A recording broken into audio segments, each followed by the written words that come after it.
로마서 10장. 저는 그리스도인이기를 자청하는 형제 여러분이 진정한 구원의 길을 찾게 되기를 바랍니다. 저도 전에는 여러분과 같은 길을 가던 사람이었습니다. 그때 우리의 오류는 이것이었습니다. 하나님을 경외하기보다는 자기 지식의 높음을 의지하여 하나님을 인위적으로 조각해 그것을 하나님이라 믿고 있었다는 점입니다. 우리는 하나님의 의에는 관심이 없고 자기 의를 세우는 데에만 정신이 팔려 있었던 것입니다. 하나님의 의에 대하여는 오히려 복종하지 않고 있었다는 것을 깨닫지 못했었습니다. 우리는 자기의 성경 지식의 능통함을 자랑했고 그 높음을 이용하여 자기의 명예를 높이는 데에만 마음을 두었었습니다. 그것은 하나님의 뜻과 반대의 길로 가는 것입니다. 성경에 있었으나 감추어져 있다가 이제 드러난 성령의 법은 성경을 아는 모든 사람들의 성경에 대한 학문적 지식과 관련된 모든 말이 구원과 아무런 관련이 없는 것이었음을 드러내었습니다. 영이 산다는 것에 대하여 이야기해 보겠습니다. 모세는 이렇게 말하였습니다. 율법으로 말미암는 의를 행하는 사람은 그 의로 살리라. 하지만 행위의 율법은 사람이 악한 연유로 인하여 사람을 의롭게 만들지 못하고 오히려 죄를 더 늘리는 결과만 초래했습니다. 그것으로는 영이 살 수 없게 된 것입니다. 이스라엘 사람들이 육신이 살아있는 상태에서 율법을 받고 말하기를 살리라 했다는 것은 현재 죽어있는 상태다 라는 말과 같은 것입니다. 인생이 육신을 입고 있는 것은 이미 죽어있는 것이지 살아있는 것이 아닙니다. 그 죽어있는 상태가 바로 지옥에 거하고 있는 상태인 것입니다. 이스라엘 사람들이 겉모양으로는 살아 있었으나 실은 모두 죽은 자였습니다. 그러나 예수님은 그들과 같은 육신을 입고 있었으면서도 영이 산 자이셨습니다. 예수님이 죽으신 것은 육신이 죽은 것이지 영이 죽은 것이 아닙니다. 죽음에서 육신이 부활하셨다는 것은 영이 살아있음으로 인하여 변화된 육체를 입고 부활하신 것입니다. 그래서 마음이 요구되는 믿음의 법은 인생은 결코 하늘에 올라갈 수 없다고 말하지 말라고 가르치는 것입니다. 예수님은 육신을 입으신 상태에서 이미 하늘에 올라가셨던 분입니다. 그리고 베드로가 올라갔던 셋째 하늘도 바로 그 성령의 법으로 다스려지는 하나님의 나라를 말하는 것이며 베드로도 그렇게 하늘에 올라갔었습니다.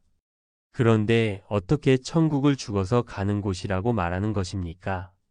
그렇게 말하는 것은 그리스도께서 육신을 입고 계실 때에 하늘에 올라가지 않으셨다고 말하는 것과 같은 것입니다. 당신은 스스로를 그리스도인이라 말하면서 그렇게 주장하는 것이 합당하겠습니까? 또 믿음의 법은 육신을 입고 있는 인생으로서 지옥에 가지 않을 것이라고 말하지 말라고도 가르칩니다. 왜냐하면 영이 살지 못한 상태에서 육신을 입고 있는 것 자체가 이미 지옥에 있는 것이기 때문입니다. 복음서에 부자와 나사로의 이야기가 있습니다. 영이 살지 못한 상태에서 마음의 부자가 지옥에서 받는 고통은 고민이라고 기록하고 있습니다. 고민이란 영이 살지 못한 상태에서 육신을 입고 있는 인생이 받는 것입니다. 육신이 죽은 자는 고민을 할 수가 없습니다. 만일 당신이 지옥을 죽어서 가는 것이라고 한다면 우리의 본이 되신 예수님이 육신을 입고 살아계실 때 영이 살아 하늘에 속하여 계시지 않았다고 말을 하는 것과 같은 것입니다. 또 그것도 아니라면 예수님과 당신은 다른 육신을 입고 있다고 말하는 것이 아니고 무엇이겠습니까? 예수님이 만일 당신이 입고 있는 육신과 다른 육신을 입고 있었다면 죽은 자 가운데서 살아나신 예수님은 의미 없는 죽음을 당하였었다고 말하는 것과 같은 것이 되는 것입니다. 다음은 믿음의 법 안에서 가르치시는 내용입니다. 잠언 30장 4절 하늘에 올라갔다가 내려온 자가 누구인지 바람을 그 장중에 모은 자가 누구인지 물을 옷에 싼 자가 누구인지 땅의 모든 끝을 정한 자가 누구인지 그 이름이 무엇인지 그 아들의 이름이 무엇인지 너는 아느냐. 전도서 1장 13절 마음을 다하며 지혜를 써서 하늘 아래서 행하는 모든 일을 궁구하며 살핀즉 이는 괴로운 것이니 하나님이 인생들에게 주사 수고하게 하신 것이라. 시편 89편 29절 또 그 후손을 영국케 하여 그 위를 하늘의 날과 같게 하리로다. 마태복음 23장 15절 화 있을진저 외식하는 서기관들과 바리새인들이여 너희는 교인 하나를 얻기 위하여 바다와 육지를 두루 다니다가 생기면 너희보다 배나 더 지옥 자식이 되게 하는도다. 누가복음 16장 불러 가로되 아버지 아브라함이여 나를 긍휼히 여기사 나사로를 보내어 그 손가락 끝에 물을 찍어 내 혀를 서늘하게 하소서. 내가 이 불꽃 가운데서 고민하나이다. 아브라함이 가로되 예 너는 살았을 때에 내 좋은 것을 받았고 나사로는 살았을 때 고난을 받았으니 이것을 기억하라. 이제 저는 여기서 위로를 받고 너는 고민을 받느니라. 육신을 입고 있을 때에 예수님처럼 영이 살지 못하면, 즉 하늘에 올라가지 못하면 그의 영은 죽은 상태이며 그 영이 죽은 상태에서 육신이 죽으면 그것으로 사라지고 마는 것입니다. 너는 흙이니 흙으로 돌아가라. 하신 하나님의 말씀을 기억하십시오. 그리고 지금 당신의 영이 현재 죽어 있음을 증명하는 말씀이 당신에게 들려졌습니다. 이것이 무슨 뜻이겠습니까? 죽어 있는 당신에게 하나님이 생명의 말씀을 들려주셨다는 것입니다. 이제 당신은 육신이 살아있는 상태에서 영을 살리는 말씀이 있다는 것을 알았고 예수님처럼 성령으로 잉태될 수 있는, 즉 거듭나게 하는 말씀이 당신 앞에 당도했다는 것도 알게 된 것입니다. 이제 당신이 해야 하는 것은 나도 성령의 법을 따라가면 예수님이 죽은 자 가운데서 살아나신 것처럼 하나님께서 나도 살리실 것이다. 라는 믿음을 가지면 되는 것입니다. 마음으로 믿어 의에 이르고 입으로 시인하여 구원에 이르는 것입니다. 입으로 시인한다는 것은 성령의 법을 따라 가르침을 실천한다는 것입니다. 성경은 누구든지 저를 믿는 자는 부끄러움을 당하지 아니하리라 하셨습니다. 이 종파, 저 종파가 아니라 오직 한 분이신 주께서 모든 사람의 주가 되시어 그를 부르는 모든 사람이 구원의 길을 갈 수 있도록 그 필요한 분량만큼 차고 넘치게 성령의 가르침인 지혜를 부어주실 것입니다. 그렇게 하나님께 지혜 받은 자를 기름 부음 받은 자, 곧 그리스도라고 하는 것입니다. 그것이 곧 그리스도와 더불어 왕과 제사장이 되는 것이며 그리스도와 한 몸이 되는 것입니다. 주의 이름을 부르는 자는 다 구원을 얻을 것이라고 하였습니다. 그랬더니 예수님 하면 그것이 부르는 것이라고 생각하는 사람들이 있습니다. 그러나 따라가기는커녕 그 가르침이 뭔지도 모르고 가르침에 대하여 믿음도 가지고 있지 않은 자가 어찌 그 가르치는 자를 부르는 일이 있을 수 있겠습니까? 이제 나는 바로 당신이 주의 이름을 부르는 자가 되게 하기 위하여 이 말씀을 전하는 것입니다. 전하는 자가 없으면 부르는 자도 있을 수 없는 것입니다. 그래서 성경에 말씀하시기를 아름답다. 좋은 소식을 전하는 자들의 발이여 하신 것입니다. 후에는 당신도 나처럼 전하는 자가 되어야 합니다. 지금까지 내가 많은 곳에 전하고 다녔지만 저희가 다 복음을 순종치 아니하였다. 하신 대로 듣는 자가 적습니다. 이사야가 말하기를 주여 우리의 전하는 바를 누가 믿었나이까 하였던 것과 같이 오늘날도 그러합니다. 이제 나의 전함을 듣게 된 당신은 믿으면 됩니다. 당신이 믿는다면 당신은 그의 음성을 들을 때가 오나니 곧 이때라. 하신 말씀을 따라 당신에게 들려진 그리스도의 음성을 들은 자가 되는 것입니다. 지금은 듣는 이가 적습니다. 하지만 역시 성경에 미리 기록되기를 그 소리가 온 땅에 퍼졌고 그 말씀이 땅 끝까지 이르렀도다 하였으므로 반드시 그렇게 될 것입니다. 하나님은 말씀하신 것을 반드시 이루시는 분이시기 때문입니다. 하나님이 모세에게 말씀하시기를 내가 백성 아닌 자로 너희를 시기나게 하며 미련한 백성으로 너희를 노엽게 하리라 하였고 또한 이사야에게 말씀하시기를 내가 구하지 아니하는 자들에게 찾은 바 되고 내게 문의하지 아니하는 자들에게 나타났노라 하셨으며 이스라엘을 대하여는 말씀하시기를 가라사대 순종치 아니하고 거슬러 말하는 백성에게 내가 종일 내 손을 벌렸노라 하셨습니다. 잠언 1장. 나의 책망을 듣고 돌이키라 보라. 내가 나의 신을 너희에게 부어주며 나의 말을 너희에게 보이리라. 내가 부를지라도 너희가 듣기 싫어하였고 내가 손을 펼지라도 돌아보는 자가 없었고 도리어 나의 모든 교훈을 멸시하며 나의 책망을 받지 아니하였은즉. 잠언 8장. 지혜가 부르지 아니하느냐, 명철이 소리를 높이지 아니하느냐. 그가 길가의 높은 곳과 사거리에 서며 성문 곁과 문어기와 여러 출입하는 문에서 불러 가로되 사람들아 내가 너희를 부르며 내가 인자들에게 소리를 높이노라. 어리석은 자들아 너희는 명철할지니라. 미련한 자들아 너희는 마음이 밝을지니라. 너희는 들을지어다. 로마서 11장. 그러나 형제여, 하나님이 자기 백성을 버리셨겠습니까? 아닙니다. 이 말씀을 전하는 저는 하늘에서 뚝 떨어진 사람이 아닙니다. 일평생 저도 기독교인이었고 장로교인이었습니다. 저도 전에는 성경을 보면서 잠언의 말씀이 무슨 뜻인지 몰랐었습니다. 이제 그 성령의 법을 회복하셨다고 해서 하나님이 미리 선택하신 자기 백성을 버리신 것은 아닙니다. 성경이 엘리야의 이야기를 통하여 우리에게 가르쳐 주시는 것이 있습니다. 엘리야가 이스라엘을 원망하며 하나님께 이렇게 말씀드렸습니다. 주여, 저희가 주의 선지자들을 죽였으며 주의 제단들을 헐어버렸고 나만 남았는데 내 목숨도 찼습니다. 그러자 하나님은 대답하셨습니다. 내가 나를 위하여 바알에게 무릎을 꿇지 아니한 사람 7천을 남겨두었다. 오늘날도 이와 같이 은혜로 택하심을 따라 패함을 당하게 된 이 공의세대에 남은 자가 있습니다. 지금 하나님은 그들을 모으시는 것이고 그 모으시는 중에 나의 전함을 받는 당신이 그 7천인 중 한 사람인 것입니다. 그러나 당신이 무엇을 잘했기 때문이 아닙니다. 이 기회는 누구에게나 공평히 주어지는 기회입니다. 하나님을 향했으나 길이 없는 곳으로 갔었을 뿐이므로 이제 돌이켜 바른 길로 가면 여전히 하나님께 속한 자가 되는 것입니다.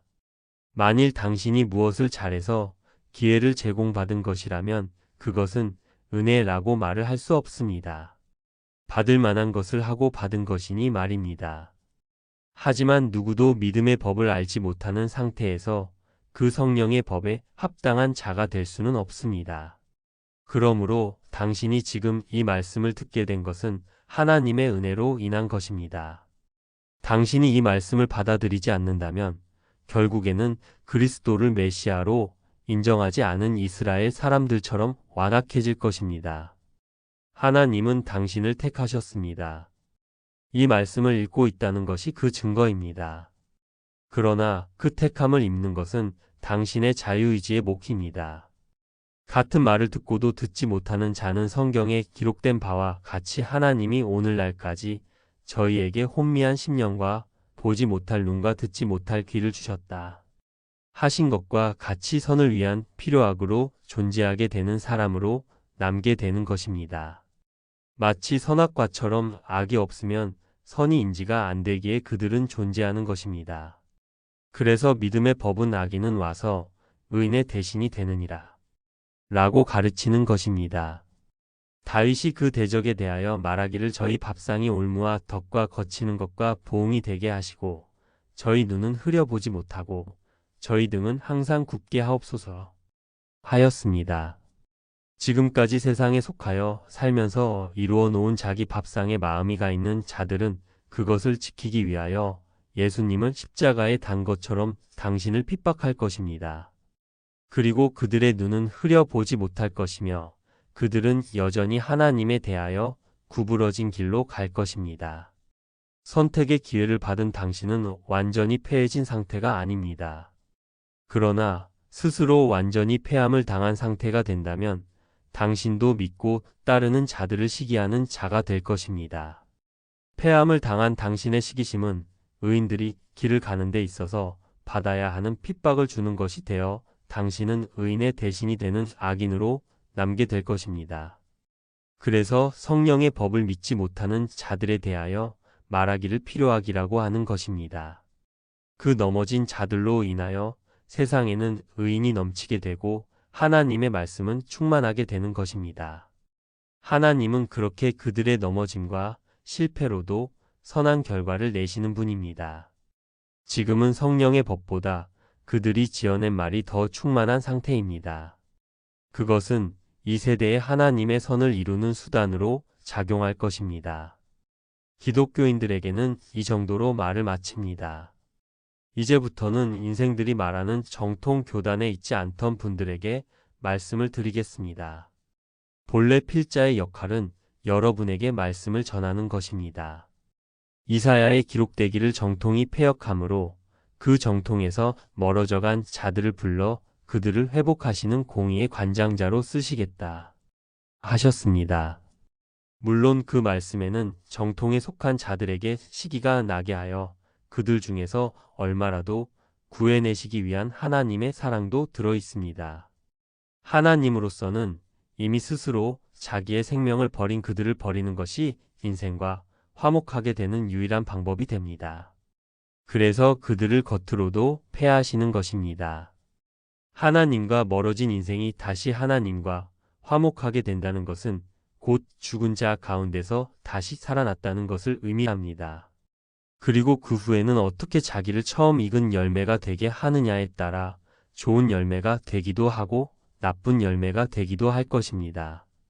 당신이 이제 그리스도의 성령의 법에 치리를 받는 하늘나라의 백성, 곧 천국의 백성이 된다면 당신은 돌 감람나무에서 참 감람나무로 접붙임을 받은 것이 됩니다. 그러므로 참 감람나무 가지들에 대하여 당신의 높음을 자랑하지 말아야 할 것입니다. 물론 인생은 누구든지 자기 스스로 길을 가는 것이 아니므로 자긍할 수 없습니다. 또한 뿌리가 당신을 보존하는 원동력이라는 것 또한 잊지 말아야 할 것입니다. 이전의 가지들이 꺾어진 것이 당신을 접붙게 하기 위함인 것은 맞습니다. 그들은 믿지 않음으로 꺾인 것이고 당신은 믿음으로 서게 되는 것입니다.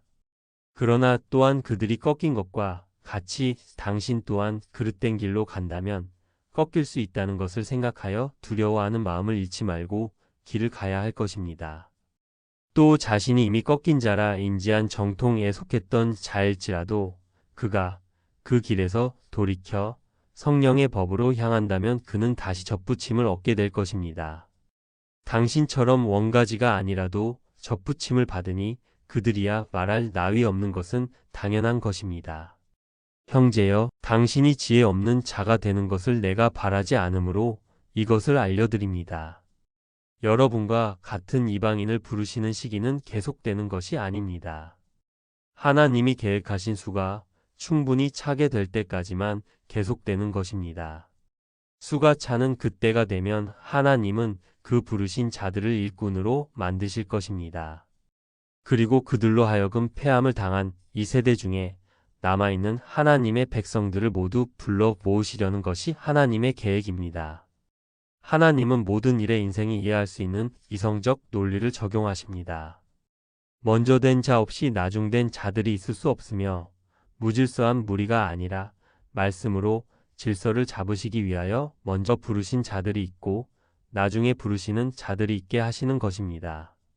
성경의 구원자가 시온에서 오시어 야곱을 부르시고 그 마음에 경건치 않은 것을 돌이키시겠고 내가 그들의 죄를 없이 할 때 그들에게 이루어질 내 언약이 이것이라 하는 기록이 있습니다. 그 말씀으로 인하여 순서를 따라 당신이 부르심을 받게 된 것입니다. 그렇기 때문에 이제 당신은 정통이라 하던 그들에게는 원수가 될 것입니다. 하지만 그들은 하나님의 사랑을 입었던 자들입니다. 하나님은 불러서 일꾼을 삼으신 것에 대하여 후회를 하지 않으시는 분입니다. 당신은 전에 그들의 가르침에 순종하지 않고 멀리 갔었습니다. 왜냐하면 그들이 옳지 않았기 때문이었습니다. 그리고 이제 그때에 순종을 한다던 자들이 순종하지 않았던 것이 확인됨으로 인하여 하나님은 당신을 불러 일꾼으로 삼으시려는 것입니다. 그리고 하나님이 이제 당신을 불쌍히 여기시고 일꾼으로 삼으신 것처럼 하나님은 당신을 일꾼으로 삼아 당신에게 베푸신 긍휼을 그들에게도 베푸실 것입니다. 당신이나 저들이나 인생들은 모두 어디서든 불순종으로 인하여 멀어졌고 그 멀어진 것을 또다시 가깝게 하시는 수단으로 쓰시니 이것이 곧 순종하지 않음을 순종함으로 바꾸시는 하나님의 지혜입니다. 그러므로 당신이 스스로 먼 곳으로 가서 고생하며 지내던 것도 하나님을 만나면 이렇게 선을 위한 고생이었던 것이 됩니다. 또한 패역한 저들의 패역도 그들에게는 하나님께로 확실히 돌아오게 하는 수단으로 작용이 되게 하셨습니다.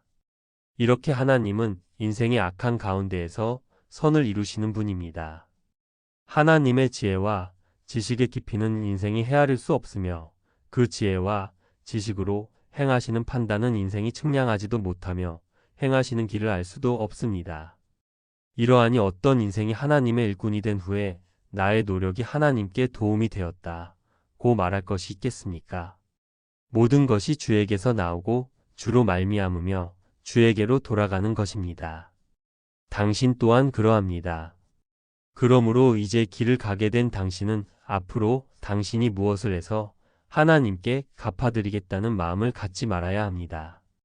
또한 사람이 보기에 당신이 무엇을 잘했다고 해도 그것을 타인을 향한 당신의 영광으로 삼지도 말아야 합니다. 모든 영광은 세세토록 하나님께만 있습니다. 아멘. 표기된 네이버 카페 농부의 지혜로 찾아가시면